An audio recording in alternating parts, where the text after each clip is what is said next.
come along to our cabin in the wild, 'cause we're in for some good fishing, feeling easy, feeling free. Yes, we're in for some good fishing, Canada. Welcome to this week's edition of the Fishin' Canada Show. We're going to kick things off with some grayling fishing. We're up in the Northwest Territories, Nuelton Lake, Bill Bennett's Lodge in particular. Big brother Reno's up there with a good friend of ours, Rick Ainsbury from the Federation of Anglers and Hunters.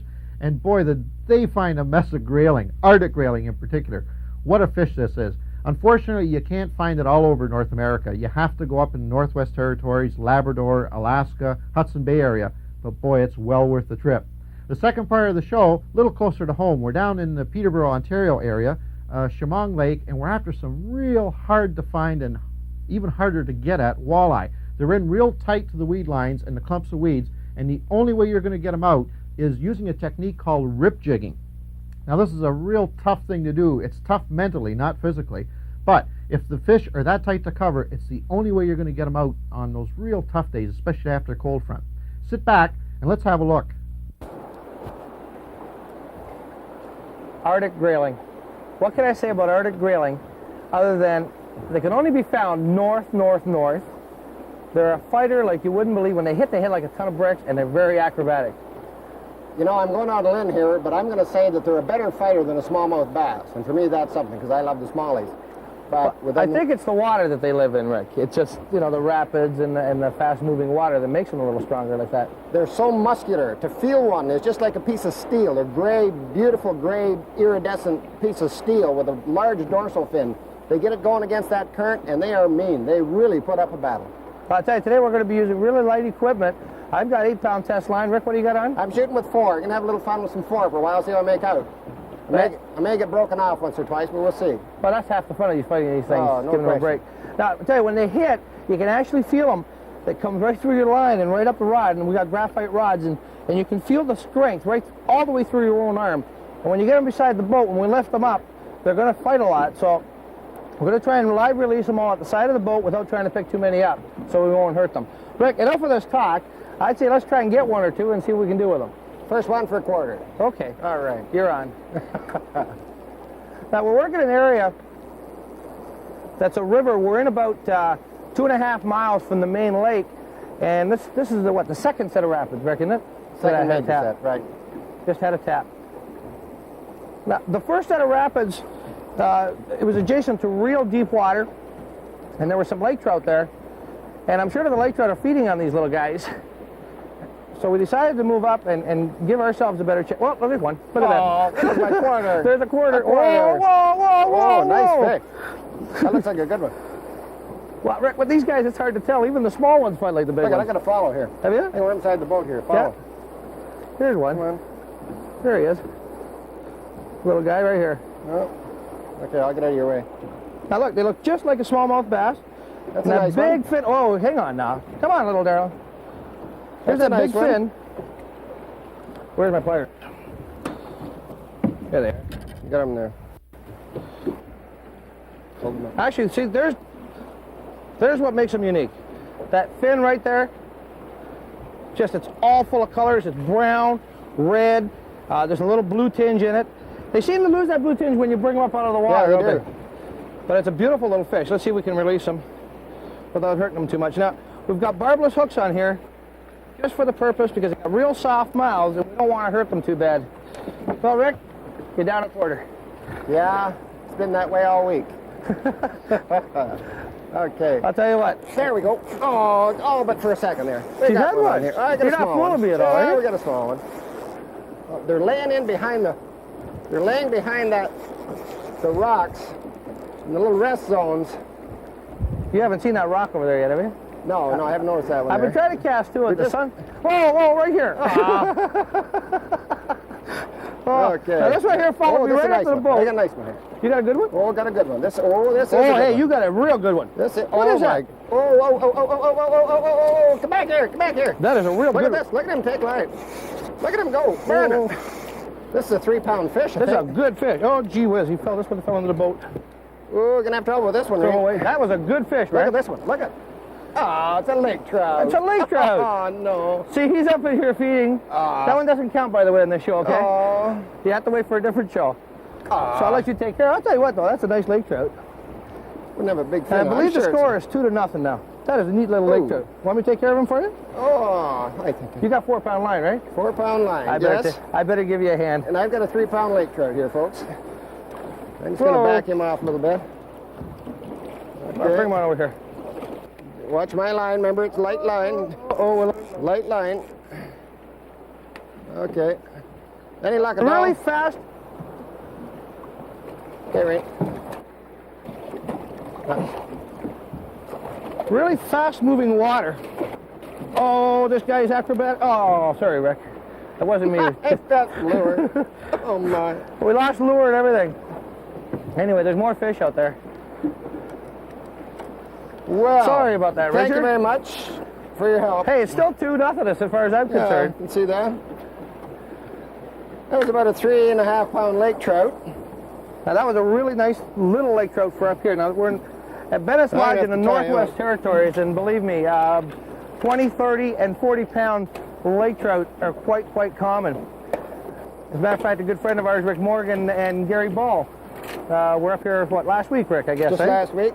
Gary And- was lucky enough to tie into a 42-pound laker, and that isn't all that uncommon up here. We've had 25s, 30s this week, and hopefully we're going to... Well, there's another hit. There's another fish. But I'll tell you what, you can't beat this action for any type of fishing. If you see that, it's like 6 casts. I've got 3 fish. You've had 1 and lost it. Whoa! Did you see that? Did you see him jump? Look at him. We're going to go to some new medicine here. Now, these little guys are really scrappy because when they're growing up in this fast water, and just to compensate for the movement of the water, their muscles develop, and they have to be a strong type fish. That's a nice Look at fish, this guy. Ray. This That's is a nice fish. Really neat little fish. Boy, if you only knew that all I want to do is just take the spinner so I can release him, he'd probably let me, wouldn't he? That didn't hurt him. There we go. Now we got these barbless hooks, so that's why they're falling off when they're getting close to the boat. We should mention that the policy in this lake, in this area, is barbless trebles are permitted. You are allowed a single hook to retain the barb, but we have been taking the barbs off all our hooks.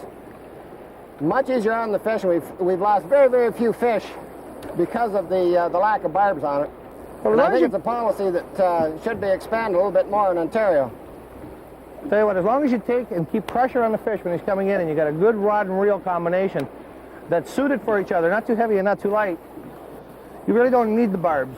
Now, on this particular treble that I'm using a Blue Fox spinner, but I've cut one of the hooks from the treble off to give that fish the extra chance. Otherwise, they'll close their mouth right around No it and question. do damage to themselves. I'll tell you what, this is the kind of fishing that I like. Oh. Fast action, heavy fighters. one. You got another one? No, a little one. Just a little one. I've gone to some heavier line, What do you got now? so I don't get broken off here. Got a small. I've gone to 8 Hey, pound that's a nice grayling. Look at the color in him. Pretty. Look at- look at- fish. look. Look at them dance. Whoa, whoa. Here's some pliers for you. Oh. These little fellas do Where do you get scrap. that guy? Hey, right Would you- here. Right here. Oh, there must be just thousands of them in here, right? There are Just so. thousands of them.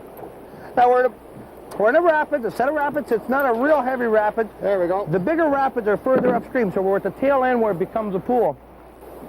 I guess about 7 or 8 feet of water maximum, in some places 2 to 3 feet. And the fish seem to be hiding in behind the bigger rocks. And I guess they're taking shelter from the current. There's and one taking right here in up- front of us. Another one. I thought so. Richard. Oh, you can- these are Ooh, beauties. hey, that's a neat little fish, These are a too. bigger fish on average than we were catching previously. And I think because this is the prime water. There you go. You were going to release him anyway. I think I just had another little hit. Okay, just got to trying to place these casts directly behind the large rocks. The current breaks are home for these fellas.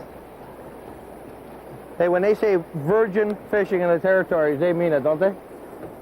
Where else can you go out and in 10, another one, Watch your head. 10 successive casts, get probably 7 or 8 fish? I don't know. What'd you say, a hook and miss them? Oh, I'm snagged. Now, this is... no. Oh, no, I'm you down snagged. for a few minutes? I'm done for a couple of minutes. We almost have to pinpoint cast to the larger rocks and then let them fall down behind these rocks. Hey, I'll tell you what. It really isn't difficult. Tell you what, Rick, I think I'm off. Oh, no. Yeah, oh yeah. We're back in the game, are we? Make sure to check my hooks. Make sure they're not bent way out of shape. What, this one's bent way out of shape. Now, we're using soft wire, where's pliers? Gee whiz, now you're trying to take advantage of me 100%, aren't you? There we go. Now, we're using soft wire hooks, so if we get a snag up or two, we should be able to pull it right through the rocks rather than break. Get another one. Oh, little bump. Little bump. No, no, no. No, no, no. Good, good, good. Okay. Oh, A big grayling is 3 pounds, 3.5 pounds. Those are good, respectable fish. now, I'll tell you, a grayling is, if you looked at it, the most distinctive point about it, it's got that big fin at the back. But otherwise, the body looks much like a, I guess like a whitefish, eh, Rick? Yeah, they really do. They resemble a whitefish. And they almost look a cross between a whitefish and a rainbow trout. The mouth is sort of down, pointed down a little bit, but not like a sucker. Not quite as bad as, not quite down to the same position. It's got a really soft mouth, so when you set the hook, you have to be careful. And as much as if you set it too hard, you'll tear it right out. But that fin on the back, that's what makes it all That's worthwhile. It just seems to light up when they get hooked and they start fighting around the boat. Rick, I thank you for being my guest today. I appreciate it. It just doesn't get any better than this, And I Reno. hope we can do it again. We shall. Hey, stay tuned for more Fishing Canada. Makes you want to grab a plane and get right up there and do some of that grayling fishing, doesn't it? If you want more information on fishing the Northwest Territories, drop us a line or give us a call here at Fishing Canada, and we'll put you in touch with the right people. Now, the second part of the show, like I mentioned before, some really tough to get at walleye. And here we've got pro staff member Brian Bremner and Cecil Ray showing us the ins and outs of rip jigging through the real tight cover, in particular weed lines and clumps of weeds and mats. Sit back and have a look at this segment. Now this is your home lake. Yeah. So why did you bring me here? What we've got here, Brian, is these shallow weeds. This is what happens is after spawning, a lot of those walleyes will move down the lake and start packing up in these thick weed growth here. Uh-huh. You know, attracts a lot of minnows, and that's where they're sort of recouping from their spawning ritual. So they're going to be buried down in these weeds? Right now, it is with this bright sunlight, they're going to be right at the stem of these weeds, so all we're going to have to do is just flip a jig and work these weed pockets, and hopefully we can get a couple of them out. Later on in the day, when you get a little bit of overcast or a bit of chop, they'll move up on top of these weeds or on the outside of them. Well, sorry, go ahead. I was going to say, this is one of the type of spots you can catch them on, the weed flats. It produces well in the quarthies. You can also catch them deeper, too, fishing some of the more open water for the suspended fish. Oh, I see. But that's a little tougher. Now, as the sun goes down, will the shoreline attract these walleye to feed, or what, Cease? Well, what they'll do is they'll come up shallow. They'll move in shallower at night, and they'll also start to move around the causeway where there's current. Uh-huh. You know, the current will pull them in at nighttime too. But like, I've had good luck in the evening, and you see a lot of the locals up here. What they'll do is they'll just throw over top of the weeds or on the outside edge, most often on the outside edge because their lures will catch up in the weeds, and they'll just start picking them off. That's why you'll notice in the morning they fish and in the evening they fish. And the reason that they're getting them in the morning and the evening because the fish are outside of the weeds. In the daytime, the bright sunlight comes out, boom, they bury in the weeds and they're hard to catch. Right, and this is why we're using the... ripping technique. Right. Right here, when we find some clumps, we'll flip right into the clumps and we'll rip the jigs out and let them drop. All right. What you'll find is walleyes will just pick it right up as it's dropping. So you do a lot of this type of fishing, Brian? Oh, sorry, he just had a pickup right there. Missed him. Oh, Jeez. Jeez, I'm glad this isn't a tournament, Cease. I'll be a little upset at you missing a fish. I'm good at that. Great at that. All right. It's primarily known for largemouth bass, isn't it, Cease? Well, it might have a reputation. There's a fish. It's a... I got one on there. There's a nice little fish. I think there might be another little perch, Cease. Maybe. Maybe. Or is it just an old Rocky? It's a little Rocky. It's a little rock bass. A little Rocky. There you go. You know, we tend to put these type of fish down, you know, but if you want to take out the kids and have a good time... Oh, you can have a ride, can't you? These fish do it all. Absolutely. They really do. I mean, I grew up when I was a little kid fishing off the dock catching those things. Little Rocky raccoons, we call it. Yeah. No, you were asking me, is this primarily a bass lake? I don't think so. I think more people up here fish for walleyes than anything. Boy, those weeds are thick, bro. Wait a sec, I got Jeez, I just saw that it. one. Oh, good man, Cease. It's not a big one. Oh, see, it's All down right, there he is. Oh, he was very good. You want the net on that guy or what, I Cease? think I can, wait a sec. Oh, a little head shaker. You got him? Just a little guy, Cease. He's a little guy, but he's got all lots right. of energy. Yeah, he was right burying those weeds, just like you said. That rip digging big, but- technique does work, you know that? Yeah, it's a little teeny guy. Yeah. What's that, a pound, Cease? Yeah. All right, Cease. Well, that's a few today, Brian. Yeah. It's like pulling teeth getting them out of these weeds, but Well, you know what's funny when you pop them out of these weeds? Sometimes they'll fight like crazy, and other times they don't fight that much. It's just sort of like they just get engulfed in weeds and just pulling them up out they of the just weeds. bulldog themselves right down into those weeds. I've had that with muskies too. Some will fight like crazy, and some will just come right in easy. That's right. Well, we should get one soon anyways. Well, I It's not think too so. bad. It's been a while. Oh, no, there's Oh, one. you dirty. No. You don't. Hey, You, I got what one. do you got? You got a walleye? I think it's a walleye because it's digging Hold on a pretty good there, second. Cease. Hold on a sec. Not bad. It's pumping You pretty got good. one? Yeah. You didn't get him on that Bill Lewis. Well, of course we did. And it's not. Here I said, Oh, it's a nice one. too. I hear I said, let's go out and fish the flats with jigs and rip right. and you put a Bill Lewis on. Where you get him? That's a nice fish. Let's see him. Wait a sec. All right. All right. It's not Nice bad. fish. Oops. Look at him shake. First day. Told you those crankers work. All right. Need the pliers? Yeah, where are they? I think they're over here. Here, let me lean this rod up against you. Oh, you know how to hook them. Good, Brian. Well, that's all those years of musky fishing, Cease. Hey? Wait till we get out musky fishing. Hey? Wait till we get out and do some musky fishing. Oh, I can't That'll wait. be good. That's excellent. That's a nice fish. Did you want to keep him to show him off later? Oh, what do you think? Yeah, we'll keep a few just to show, Yeah. see if we can get a stringer of them. If we can And get if it. we want to let them go, we'll let them go. That's right. So we Because, like we said before, a few nice walleye are nice in the frying pan, so maybe we can. Brian, that's a nice way to start off the day. Not bad, Cease. Not bad. That's a nice quarter walleye. Let's just stick him in the old live well. All right. You know what I like to do sometimes, Brian, is just hop the jig. I got one. You got one? Right off the bottom. Right off Look the at- bottom. Good man. All right. Little guy, This way. can we get the net for you? Yeah, just pick him up. He's not too All right.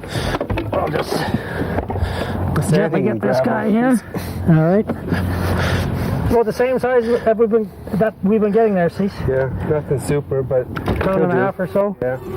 Look, Brian, the birds on the shore. It's Canada geese and the little ones. Yeah. What are those babies called? Goslings? Is that what they're I'm not called, Cease? sure. Look at them. How many? There's 1, 2, 3, 4, 5, 6, 7. Yeah. Holy Eight. cow! Eight. We got one. Look how one large bird leads the other ones, and the other large bird follows. Where is he? Oh, he took right behind the boat. I don't believe it. What are you doing? Dragging that behind the boat? He just took it Is this behind like the boat. throwing? No, there it is. Huh? There it is, a little walleye. Get in there, Cease. We don't need the net. Oh, that little guy. He just took me underneath the boat. You know what I did? I gave it a little bit of slack line, and as the line went slack, it just must have picked it up. You got lucky. That's Did I it. ever get lucky? Geez, that just change. See, that's the same size we've been getting. No, I took off your walleye, so next time I catch a catfish, you'll take him off from me. I don't know about that one. I think I might have to think twice about that guy. Okay, go get another one.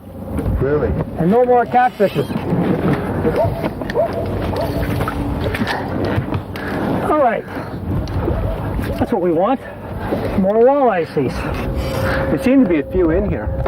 Yeah, I think I'll give her another squirt of the old formula stuff You here. give me a shot too? Yeah, all right. I'll give you a shot. Sure. You got that bucktail with the twister tail Yeah. on it. Got a lot of walleye in those. Oh, it's an excellent bait. Oh, let's get a few more. I like it. Okay, see, so in summation, for fishing early season walleyes, we should get into areas that are densely populated with weeds, fish the pockets in the weeds, fish the actual Weed flats. That's where we're getting these weeds on the flats. It's big, large flats bordering deeper water. Some of the best flats are those adjacent to the spawning sites, like near where the walleye spawn in the spring, be it a causeway or waterfall. River mouth or something. Drop back to the first 2 or 3 big bays with good weed growth and fish the flats. Okay, so then get some grubtail jigs some crankbaits, some inline spinnerbaits, some worms, some minnows. Work those densely weeded areas, and you too can have a nice day's fishing like Cease and I did here. Jigs. They work great for walleye, don't they? Sometimes they work better for weeds and snags and logs and this type of thing. Well, next time you're out, try rigging your jig a little bit differently. Take your plastic body and merely just hook it about 1/8 of an inch through. Turn your jig body up the same way as you normally would and rig it, well, we could say Texas style, just like you would rig a plastic worm or something like this. Just thread the hook through the bottom like that, and you've got yourself a weedless jig. Still swims through the water, true, catches more fish and less snags. And how many times have you gone out on your lake on the weekend after walleye and just fished and fished and fished to no avail? Well, chances are they were in tight to that weed cover just like they were on that particular segment. So the next time that happens to you, try some of that rip jigging. It really does pay off. It's not the easiest thing to do in the world. I can think of a lot better ways I could spend my weekend fishing, but it really does work on those dog days. So give it a whirl. Well, I hope you enjoyed this week's edition of the Fishing Canada Show. The first part of the program was brought to you from Bill Bennett's Lodge up in the Northwest Territories, Nuelton Lake in particular, and boy, those grayling are really something. Don't forget, give us a call if you want more information on that type of fishing. We'll be more than happy to put you in touch with Bill Bennett up there. So until next week, I'm Angelo Viola for the Fishing Canada Show. Come on.